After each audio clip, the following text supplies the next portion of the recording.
Lo que debes conocer sobre los medios de pago internacionales. Curso práctico. Temario del curso. Tema 6. La función de los documentos en los medios de pago. La documentación necesaria para las ventas internacionales es más compleja que la que debe elaborarse para las ventas nacionales, debido a las especiales características del comercio internacional, tales como distancias geográficas, legislaciones aduaneras diferentes, utilización de distintos medios de transporte, diferentes divisas, mayores riesgos, etc.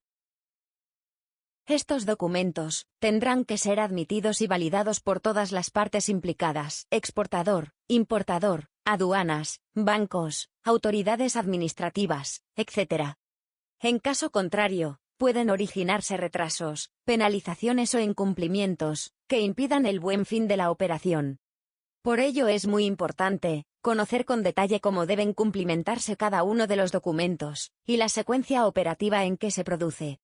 Los documentos exigidos en cada envío dependerán de las condiciones de venta que se pacten, es decir, del Incoterm utilizado. Evaluación previa del coste de la documentación. En primer lugar, la empresa tiene que plantearse el coste real de la documentación. Por ejemplo, en la emisión de una factura a un país extracomunitario, pueden llegar a precisarse hasta 5 originales y otras tantas copias. La factura tendrá que traducirse al idioma del país, y quizás sea necesario obtener un visado consular, por lo que será imprescindible realizar el trámite de remitir al consulado del país dicha factura, para su sellado y firma, con los consiguientes costes de gestión y honorarios del consulado. Si se suman todos los costes, el resultado puede ser realmente elevado. Evidentemente, no en todos los casos esto sucede, pero a modo de explicación, hay que entender que antes de realizar una oferta a una empresa en el exterior, es necesario conocer qué documentación básica se precisa para la introducción del material adquirido en su aduana, así como las certificaciones que se van a exigir. Modificaciones y cambios en los documentos. La posibilidad de cambios o modificaciones en los documentos es otro de los puntos a tener en consideración al intervenir en la operativa documental del comercio internacional. Muchas empresas prefieren vender en condiciones ex-works, por la poca implicación que conlleva en la operativa, al tiempo que se evitan correr riesgos en la contratación logística. En esta situación, para el exportador, la gestión documental no va más allá de la emisión de la factura comercial, la lista de contenidos, la obtención del certificado de origen, y, si acaso, de algún otro certificado que le exija el importador.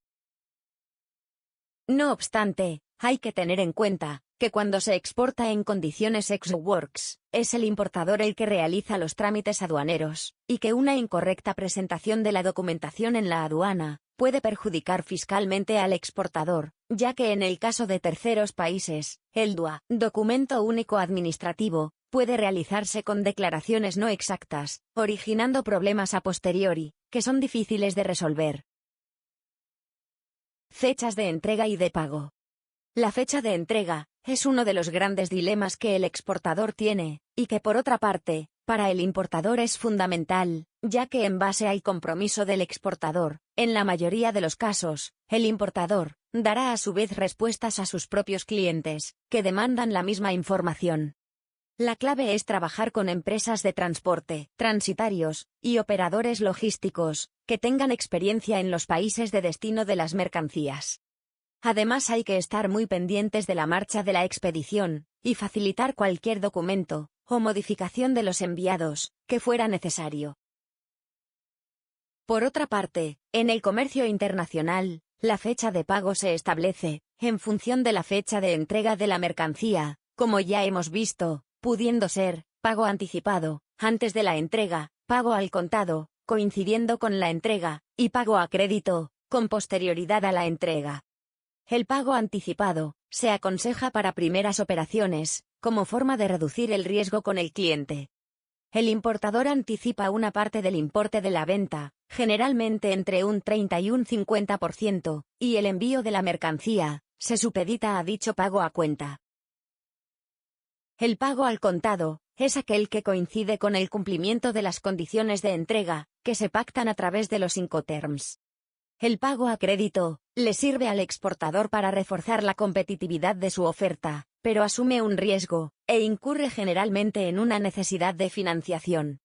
Es habitual utilizar plazos de 30 o 60 días, si bien en los países más avanzados, los plazos son más cortos. Firma de los documentos. Otra pregunta habitual, que se realizan las empresas exportadoras, es la obligatoriedad de firmar y sellar los documentos. Por lo que se refiere a los documentos comerciales que emite la propia empresa, como factura comercial, o factura pro forma, y lista de contenidos, no es necesario que se firmen y sellen, salvo en dos circunstancias. Cuando la aduana del país de entrada así los exija. En la tramitación de exportaciones de créditos documentarios, en las que es práctica habitual que todos los documentos estén firmados. Por lo que se refiere a los certificados, sí es necesario que estén firmados y sellados, en un lugar bien visible.